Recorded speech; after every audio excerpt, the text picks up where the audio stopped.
Hey everyone, welcome back. We've got a really fascinating deep dive for you today.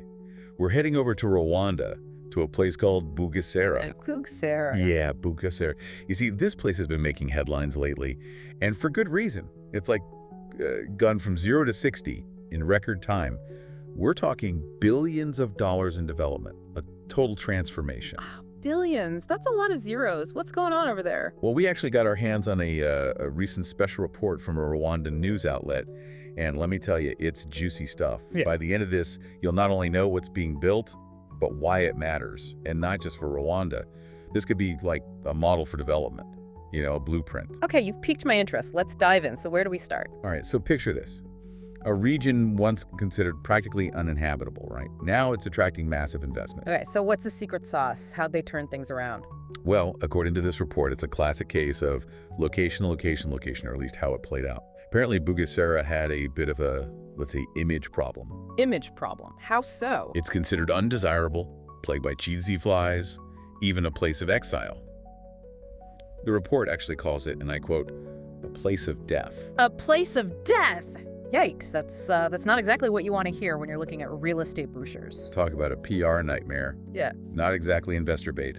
So how did they flip the script? How do you go from place of death to, well, a place people actually want to be? Trees. Trees. Yep, trees.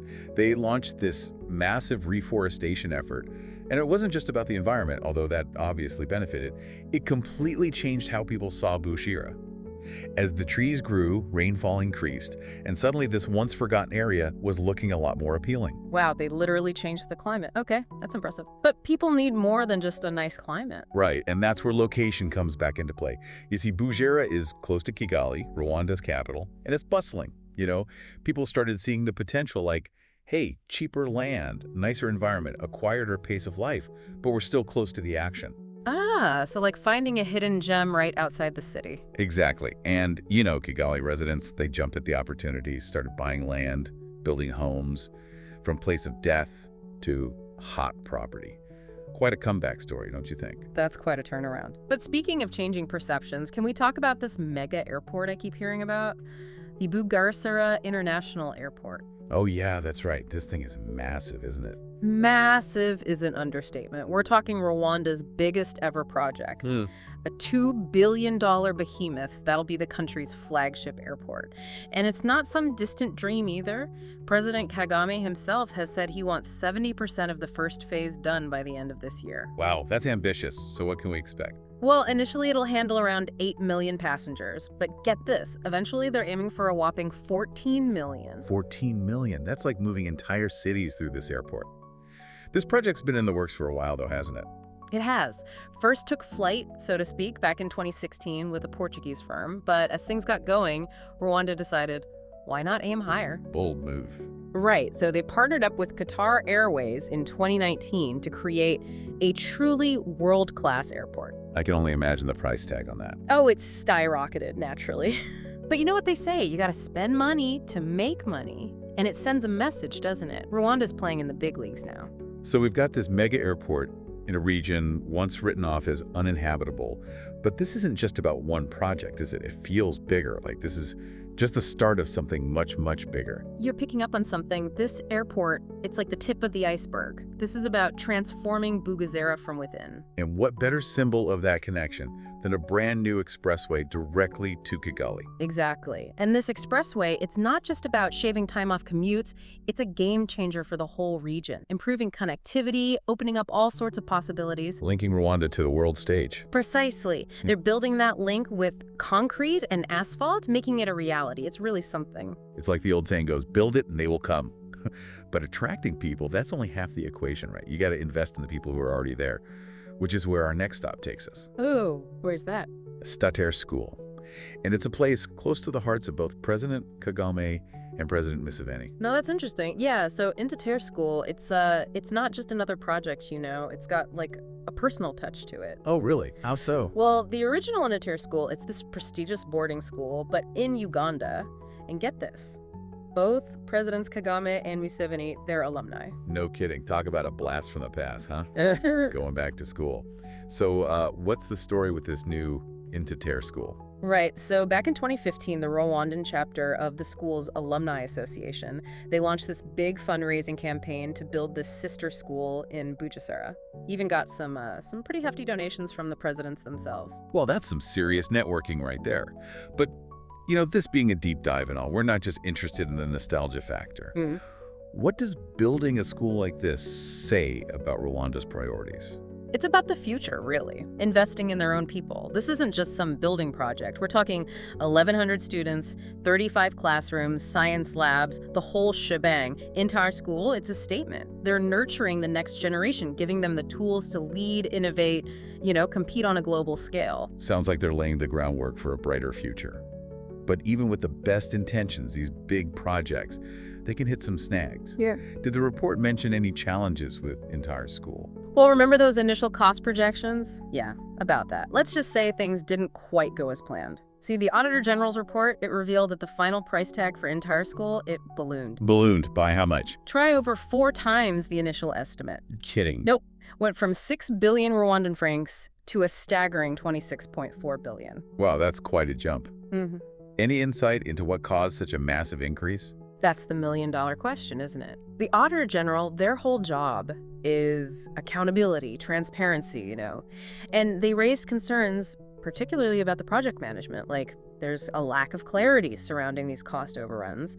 A good reminder that even with the best of intentions, managing these big projects, it requires, meticulous oversight. Yeah, for sure. A cautionary tale. Yeah. But at least the school is up and running now, yeah. See, that's where things take another turn. So it was spearheaded by this alumni association, right?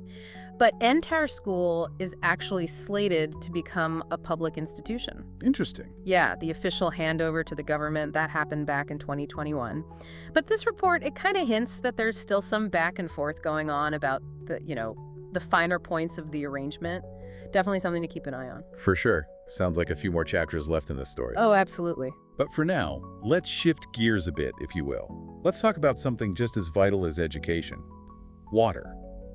This report highlights the Kanzenze Water Treatment Plant, a project, I might add, designed to quench the thirst of a growing region. And not just Bugesera. This plant, it taps into the Akagera River, which means they're providing clean water to both Bugesera and Kigali. Huge implications, not just for, daily life, but also for attracting businesses. Of course, because who's going to set up shop without a reliable source of clean water, right? Exactly. It's about building a foundation for sustainable growth, thinking long term. Speaking of sustainable growth, the report also mentions something called RICA, the Rwanda Institute for Conservation Agriculture.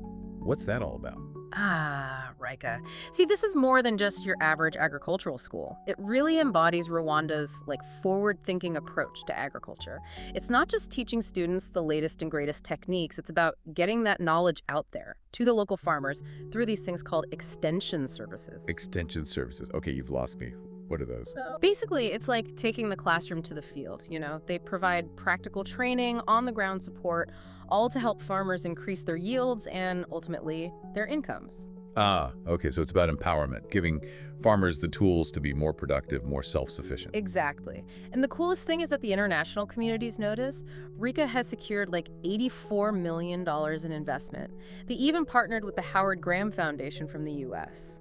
This just goes to show that Rwanda is not just relying on internal resources, they're actively looking outwards, seeking partnerships to achieve their goals. Strategic partnerships, right? They're like pieces of a puzzle, each one bringing them closer to a brighter future. And speaking of a brighter future, let's talk about another one of their ambitious endeavors, the Gacko Meat Company. Ah, yes, Gacko. Now, this one's a prime example of their commitment to self-sufficiency. I mean, we're talking large-scale meat production here. Beef, goats, sheep, you name it. And they're doing it right, building modern infrastructure, an abattoir, irrigation systems, the whole 9 yards, but with a focus on sustainability. So they're really in control of their own destiny then, from education to water to food security. Absolutely. And it doesn't stop there. Remember those strategic partnerships we were talking about? Yeah. Well, they've also teamed up with a Moroccan company, OCP Group. They're building a fertilizer plant in Bugesera. Fertilizer. So they're thinking about the whole picture, the entire agricultural ecosystem. 100%. This move, it reduces their reliance on imports, ensures a steady supply of fertilizer, and gives them more control over their agricultural output. It's a smart move, really. It's like they're building an economic engine, and they're firing on all cylinders. But it's not just about the big-ticket items, right? You're right. The report also highlighted infrastructure. Like they're building a new highway connecting Goma to Bugesera, which is great for trade and travel.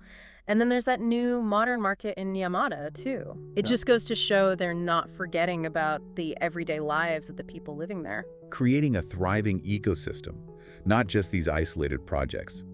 So we've covered a lot of ground here, from this massive airport to a school with presidential backing, from water treatment plants to high-tech agriculture.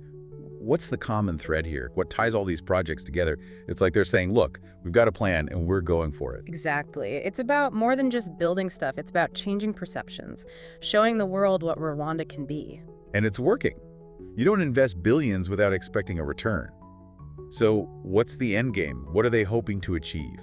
Well, on the surface, it's about growth, jobs, raising living standards. But look closer, and it's about something bigger.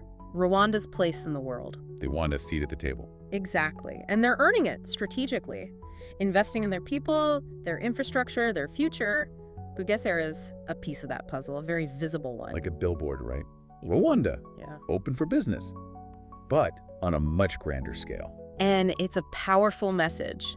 If Bugesera can transform this dramatically, what about other places? What other hidden gems are out there just waiting to be discovered? Right. I mean, we started this deep dive talking about tsetse flies and places of death. Now we're talking about jumbo jets and cutting-edge agriculture.